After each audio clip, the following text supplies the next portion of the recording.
સુરતમાં અમરોલી સહિત તમામ પોલીસ સ્ટેશનમાં પોલીસે કોમ્બિંગ હાથ ધરતા અસામાજિક તત્વોમાં ફફડાટ ફેલાયો. સુરતમાં પોલીસે અતિ સંવેદનશીલ વિસ્તારમાં કોમ્બિંગ હાથ ધર્યું હતું. અમરોલી વિસ્તારમાં આવેલ આવાસમાં ક્રાઇમ બ્રાન્ચ અને અમરોલી પોલીસ દ્વારા આ કોમ્બિંગ હાથ ધરવામાં આવ્યું હતું. મોડી રાત સુધી આ કોમ્બિંગ હાથ ધરવામાં આવતા સ્થાનિકોને રાહતનો શ્વાસ લીધો હતો. આ વિસ્તારમાં સામાન્ય દિવસોમાં પણ ક્રાઇમની ઘટના બનતી હોય છે. કાયદો અને વ્યવસ્થા જાળવવા પોલીસનું કોમ્બિંગ હાથ ધરાયું હતું. સુરત શહેર પોલીસ દ્વારા કોમ્બિંગ. સુરત શહેરમાં ક્રાઇમને લઈ વારંવાર ઘટનાઓ બનતી હોય છે, ત્યારે લોકોમાં પોલીસની કામગીરીને લઈ વિશ્વાસ બેસે તેને લઈ કોમ્બિંગ હાથ ધરવામાં આવ્યું હતું. અતિ સંવેદનશીલ વિસ્તારમાં આ કોમ્બિંગ હાથ ધરવામાં આવ્યું હતું. અસામાજિક તત્વોના ઘરો પણ પોલીસે ચેક કર્યા હતા. અગાઉ પણ ડિંડોલી પોલીસ દ્વારા વિસ્તારમાં કોમ્બિંગ હાથ ધરવામાં આવ્યું હતું, જેમાં ગુજસી ટોકના આરોપીઓના ઘરે પણ ચેકિંગ હાથ ધરવામાં આવ્યું હતું. સુરતમાં પોલીસે યોજે છે કોમ્બિંગ નાઇટ.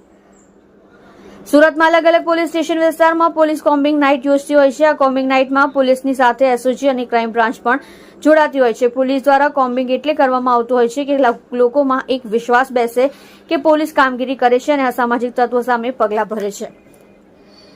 તેને લઈ કોમ્બિંગ કરવામાં આવતું હોય છે. ઘણા કિસ્સાઓમાં એવું પણ બને છે કે કોમ્બિંગ દરમિયાન પોલીસને અસામાજિક તત્વોના ઘરેથી હથિયારો પણ મળતા હોય છે, તો તેવા લોકો સામે ગુનો પણ નોંધવામાં આવતો હોય છે. સ્થાનિકોમાં પોલીસને લઈ વિશ્વાસ બેઠો.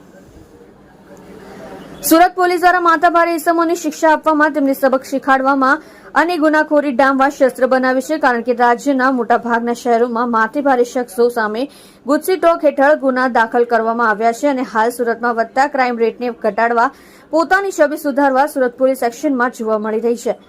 વિસ્તારમાં કોમ્બિંગની કામગીરી કરાતા અસામાજિક તત્વો વિસ્તાર છોડીને અન્ય વિસ્તારમાં ગયા.